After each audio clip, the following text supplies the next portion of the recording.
empezamos. ¿Qué es lo urgente en relación a la seguridad ciudadana? Bueno, México requiere paz y México requiere que el ciudadano pueda salir a las carreteras, que el empresario pueda sacar sus productos, que no haya atentados, que baje el número de homicidios, que es muy alto en nuestro país. Y yo creo que es lo que requiere México. Requiere además que haya una coordinación entre los tres órdenes de gobierno.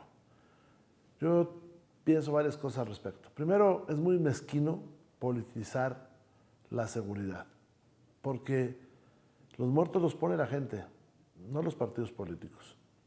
Segundo, pienso que es un tema de los tres órdenes de gobierno. Por más diferencias que uno tenga con un gobernador, con un presidente municipal o con el presidente de la República, la respuesta se da, la respuesta efectiva se da cuando se ponen de acuerdo los tres órdenes de gobierno. Y de eso habla un poco este libro que al rato comentamos. Perfecto. ¿Qué ha fallado en la estrategia del gobierno federal para que se tenga el descontrol que hoy se tiene en torno al crimen organizado? Y yo creo que ha fallado a los tres órdenes de gobierno. Ha fallado a los alcaldes, a los gobernadores, al presidente de la República o al gobierno federal. Creo que quienes culpan a cada uno de ellos, a uno de ellos en específico, están siendo parciales. Hago un espacio. A los alcaldes me refiero a los de las grandes ciudades, a los de Irapuato, León, Guadalajara, Zapopan, esas grandes ciudades que pueden tener policías efectivas y que pueden enfrentar al crimen y que pueden hacer alguna serie de acciones importantes para lograr la paz. Los resultados que tuvimos en Coahuila, que ahora te podemos platicar, son el mejor ejemplo de que la lucha contra el crimen es multidimensional. ¿Esto qué quiere decir?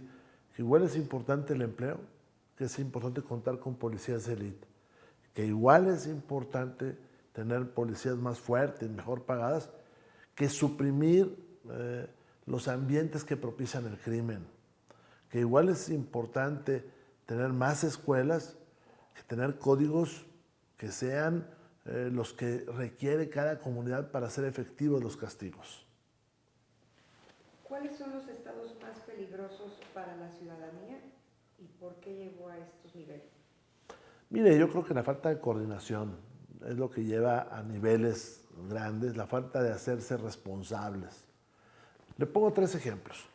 Un alcalde debe tener policías bien pagados, aunque no tenga tantos. Un gobernador debe eliminar ciertas conductas públicas que son generadoras de violencia. Los casinos, la venta de alcohol excesiva, que los autos no traigan placas, que traigan vidrios oscuros. Tener una policía fuerte. Un gobernador debe propiciar la coordinación con el Ejército, con la Marina, con la Fiscalía General de la República, con la Secretaría de Gobernación.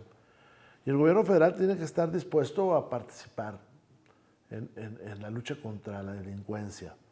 Hay indudablemente grupos criminales que si no nos auxiliamos del Ejército o de la Marina, difícilmente podemos lograr la paz, difícilmente podemos controlarlos.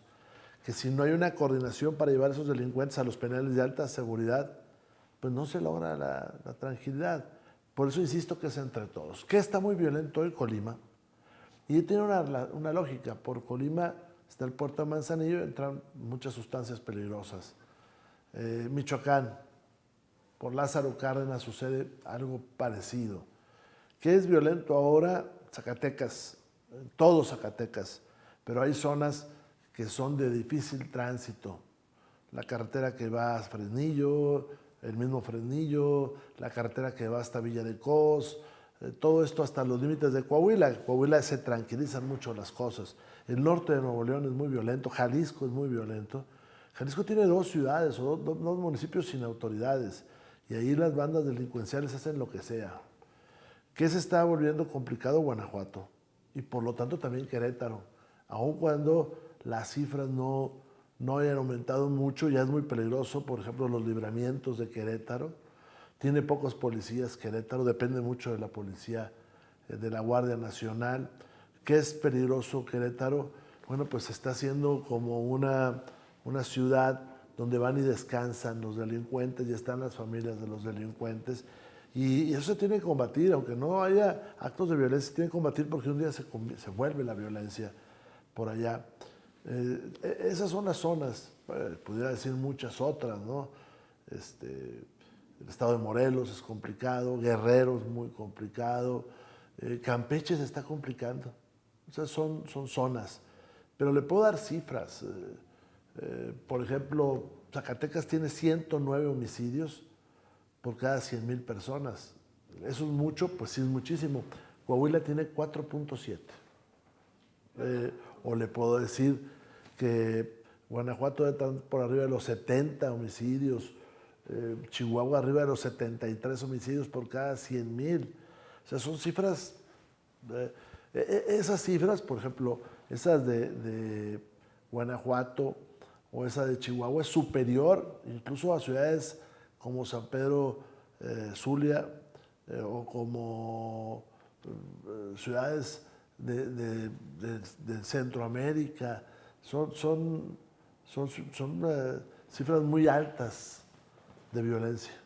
Pero ¿a qué cree que se deba que antes en esos municipios o estados que no había delincuencia y ahora se está detonando demasiado? Hay temas geográficos que cualquiera gobernante debe saber.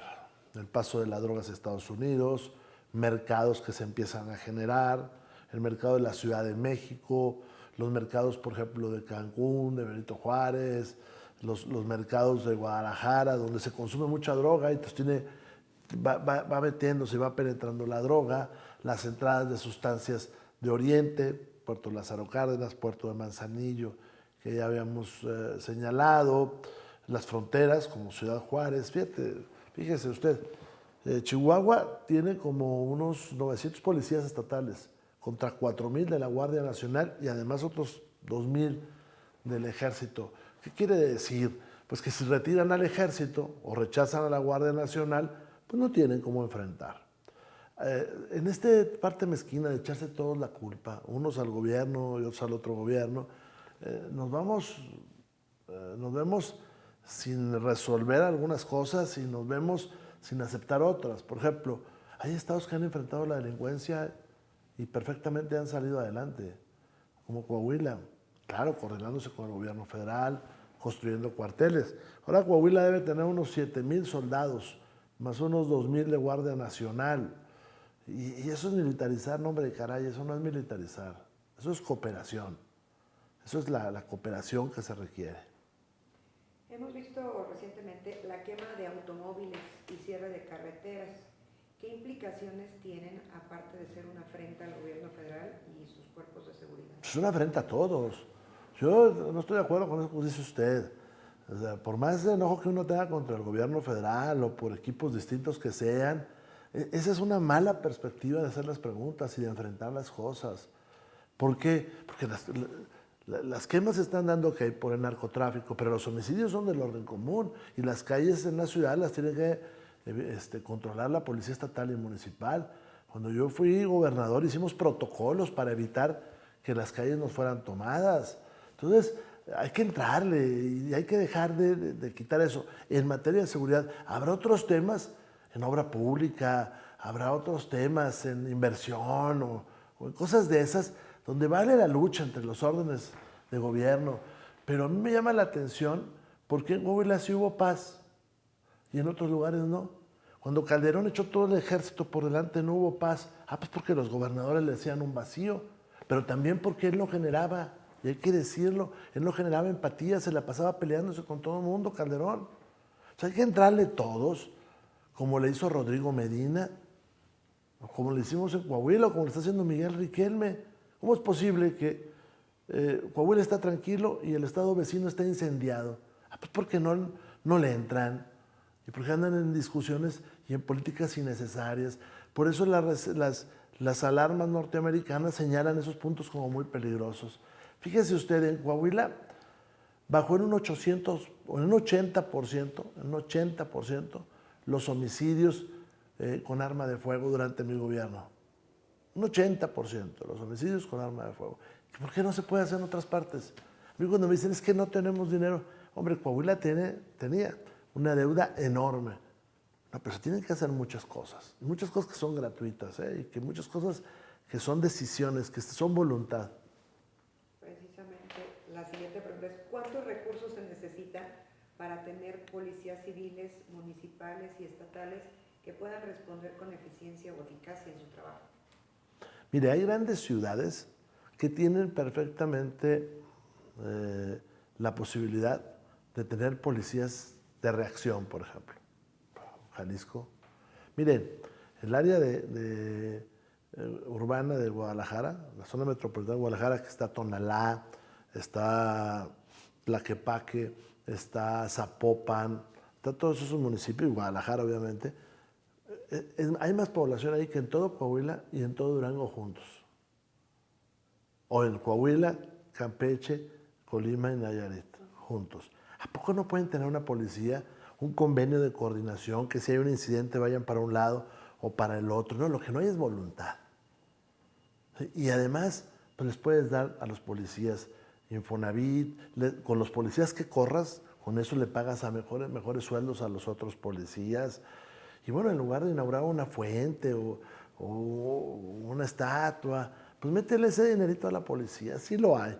Claro, también en el gobierno federal tiene que permitir que Morena mande más recursos en el Congreso, aprobando las iniciativas de nosotros a estados y municipios. Pero hombre, no me digan que un país no va a tener dinero para enfrentar el crimen, o no me digan que los criminales tienen más dinero que el gobierno. Por favor, hombre, ahora hay que hacer acciones para quitarle el dinero a los criminales. Por ejemplo, en mi tierra cerramos los casinos porque pagaban cuota. En mi tierra controlamos la venta del alcohol porque muchos delincuentes vendían alcohol. Entonces les vas bajando los ingresos y ellos también van quedándose sin dinero para comprar armas o para pagar sicarios. O sea, no todo es así como se dice. A mí me llama la atención de opinólogos que nunca han estado en una mesa de decisiones y opinan sobre la seguridad y no tienen la menor idea, hombre. ¿Considera que la estrategia de abrazos no balazos ha empoderado al narcotráfico? Mire, yo lo que considero es que tiene que haber una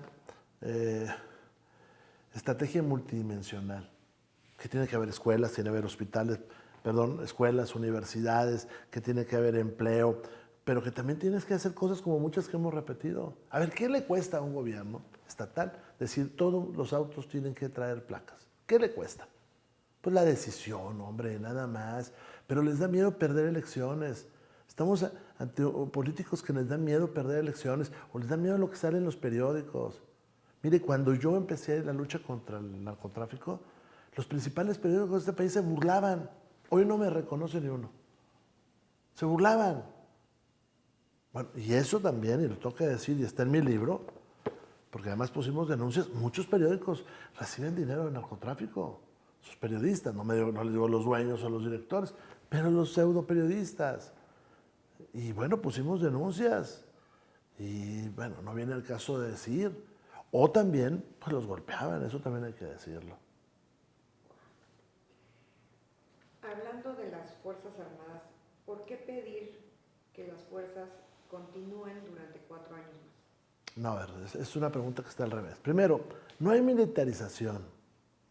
Eso es falso. A ver, entonces están militarizando la lucha contra los incendios o están militarizando la ayuda en las inundaciones o están militarizando los viveros. Eso lo hace el ejército, ¿eh? No, hay una lucha política que en este país polariza y descalifica. Y el tema de la seguridad no debe ser así. Pero yo conozco mucha gente que sufre y que dice, oye, que venga el que sea, pero que alguien venga a ayudarme. No, mire, lo que pasa es que cuando se agudizó esto y Calderón tuvo que enfrentar el crimen, porque en el sexenio de Fox hubo pocos homicidios, pero el crimen estaba ya en las calles, y estaba avanzando, y se lo digo yo porque en mi tierra es cuando empezó a avanzar, en tiempos de Fox. Más que eres un hombre chistoso y hace afirmaciones y jocoso y todo eso, pero en aquel tiempo empezó a avanzar el crimen. Cuando llega Calderón tal vez lo detecta, pero su carácter no le ayudaba, entonces empezó a pelearse con todos, iba a todo el mundo lo denunciaba en Estados Unidos, ahora andan denunciando a él, era un pleito. No, esto no es así. Esto no es así, se tiene que enfrentar, como ya lo he dicho, con responsabilidad. y enfrentarlo con ganas de salir adelante. Y al principio cuesta mucho electoralmente. Miren, y se los digo con todo respeto, una buena parte del alcohol que se vende en muchos estados lo trafica el crimen. Yo entiendo a los muchachos y a todos, y a los no tan muchachos, son los cincuentones, sesentones, que andan todavía tomando a diestra y siniestra. Bueno, mucho de ese alcohol lo mueven los grupos delictivos. ¿Qué hicimos en mi estado? Pues hasta tal hora se vende alcohol y empezamos a regular los expendios. Yo me acuerdo que yo les ordené cerrar un bar ahí, de mala muerte, que estaba ahí en Coahuila, que no cerraba las 24 horas y no lo cerraban hasta que dijo, bueno, lo cierran hoy o mando yo o voy yo personalmente a cerrarlo. Bueno, renunció el director de la policía. Pues, ¿por qué? Porque seguramente le daban dinero, hombre. Seguramente les tenía miedo. Bueno, pues nada más que de ahí se financiaban sicarios. Es como toda la gente que consume droga. No, es que la libre personalidad, sí, pero cuando se están metiendo cocaína por su naricita, hay gente que se está muriendo por eso. O sea, ustedes se convierten en suicidas, pero también en asesinos de otras personas. También en asesinos. Eso hay que decirlo. Oye, es que la marihuana es buena.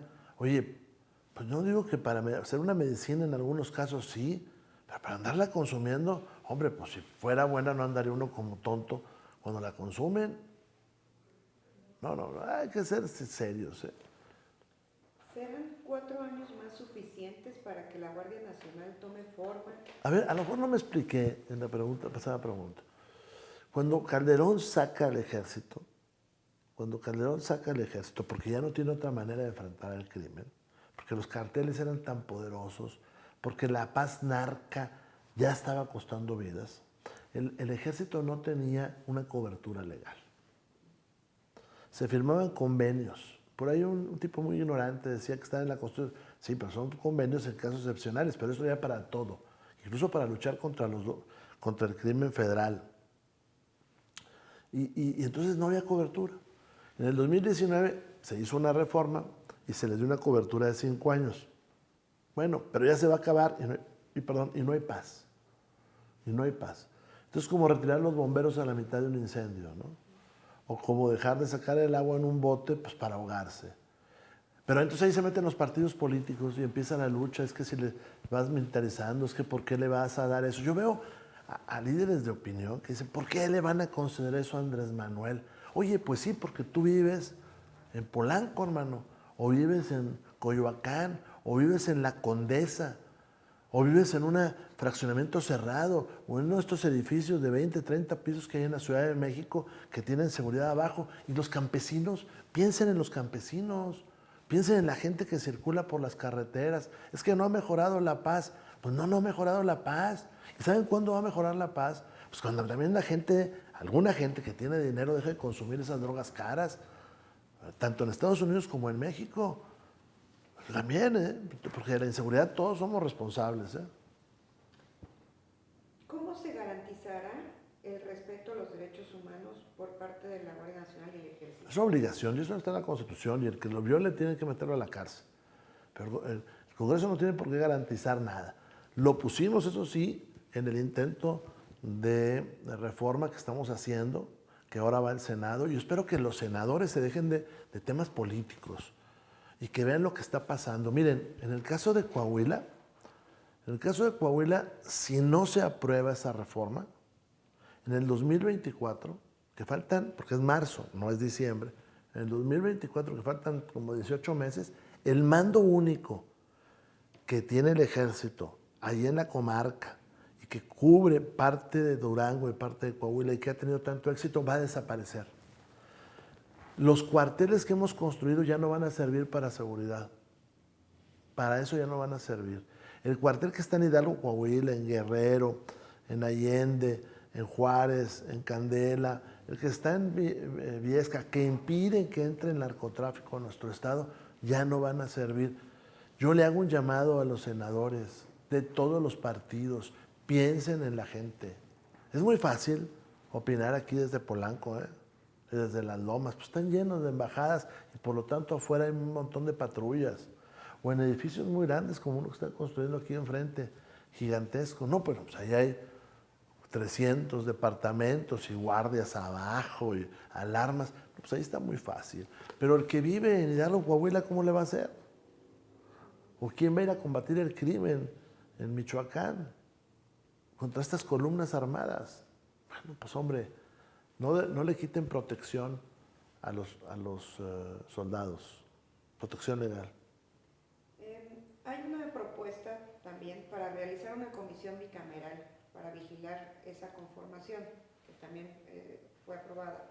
¿O esa se deberá reglamentar en próximas sesiones en la Cámara de Diputados? No. Nosotros cuando hicimos la reforma en la Cámara de Diputados, todavía falta que sea en Cámara de Senadores y luego que vaya a los estados, porque es una reforma constitucional. Es una reforma de la Constitución General de la República. Y en esa reforma pusimos de que hubiera una comisión de congresistas que vigilaran los avances de lo que se va haciendo. Pero eso tenemos que hacerlo, ¿no? A mí lo que me llama la atención es que los gobernadores no opinan. Cuando todos le hablan a nosotros, yo fui gobernador, todos le hablan al ejército, ayúdame porque hay una balacera, mándame unos soldados y cuida mis oficinas, hay que poner un retén. Me llama la atención que no opinen. He visto 2, 3 que sí, entre ellos al gobernador de Durango, Esteban Villegas, que lo hizo con mucha puntualidad y claridad. Necesito al ejército. Porque él apenas está empezando y nada más de los 6 años de gobierno, nada más tendría 1 y medio con protección del ejército. ¿Qué otras propuestas tienen contempladas los diputados federales del PRI para presentar en este periodo de sesiones en torno a la seguridad? Vamos a empujar, sobre todo que haya presupuesto. Queremos que haya presupuesto para estados y municipios. Pero, insisto, a lo mejor es poco popular, pero hace falta, además de presupuesto, valor para enfrentar el crimen. Y ese no va en el presupuesto. ¿Por qué si el ejército ha estado ya varios sexenios en las calles cuidando la seguridad ciudadana, hoy estamos enfrentando niveles de inseguridad como nunca? Yo diría, ¿por qué si los gobernadores y los alcaldes tienen policías desde hace 200 años tenemos inseguridad? Porque falta coordinación. De nueva cuenta, les pido a ustedes los periodistas, no se entren, es un debate innecesario. Cuando yo empecé de gobernador, los que ahorita critican al ejército, me criticaban a mí. Y me echaban a mí la culpa de la seguridad. Bueno, trabajamos coordinadamente con el gobierno federal, los municipios y el estado y tenemos paz. No es un tema de por qué el ejército, no es por qué no nos coordinamos, por qué no hacemos todo lo que se requiere. Algunas cosas son de fuerza. O sea, enfrentar estos monstruos que son carros de combate artesanales, no lo pueden hacer las policías. No tienen armas potentes. Eso nomás puede ser el ejército. Oiga, pero cerrar los bares clandestinos, pues eso lo puede hacer la policía municipal. Hay que entrarle entre todos. En esta parte de la seguridad no podemos estarnos peleando unos con otros. Cuéntenos acerca de su libro. Bueno, ¿Podría servir como una guía para los demás estados? No fue construido para eso. No fue construido para eso. Este libro fue construido para decir cómo vivimos nosotros la violencia y cómo en mi estado hay órdenes de aprehensión contra los principales capos, se capturaron a muchos capos y cómo en mi estado hay paz. Hay paz y tranquilidad. Pero eso pasa porque los gobernantes que ustedes eligen asuman la responsabilidad. En el actual gobierno ha dado muchas facultades a las Fuerzas Armadas, aparte de cuidar la seguridad pública, como la construcción y administración del Aeropuerto Internacional Felipe Ángeles, el Tren Maya, la refinería Dos Bocas y cientos de sucursales bancarias de la llamada Bienestar, además de la vigilancia de las aduanas. ¿Considera que esto es un riesgo para los mexicanos o un despropósito en las tareas de las Fuerzas Armadas? Yo creo que en algún momento tenemos eso que revisarlo. Pero ahorita estamos hablando de la seguridad. Estamos hablando de que si no cambiamos la Constitución, senadores y diputados locales, en el 24, en marzo del 24, en medio de la elección a presidente de la República, el ejército va a tener prohibido auxiliarlos en materia de seguridad. Es de lo que estamos hablando. Podrá haber otras cosas buenas o malas. Bueno, ¿y por qué entonces? ¿Y el ejército para qué sale a ayudar en tiempos de inundaciones? ¿O para qué sale a ayudar en tiempos de incendios? No puede haber ese doble discurso que yo veo en algunos políticos, ¿eh? De veras, ¿eh? sea, yo los veo en muchos políticos. Todos los gobernadores ayer en la noche tenían al comandante de la zona militar o del batallón más cercano o de la guarnición. Bueno, pues les hubieran dicho, oigan, no vengan. No les pidan ni la banda de guerra que está abajo. ¿Por qué ese doble discurso? No lo entiendo. En algunas partes es tan evidente que hay violencia que uno pudiera decir, bueno, pues están coludidas las autoridades con los narcotraficantes, ¿no?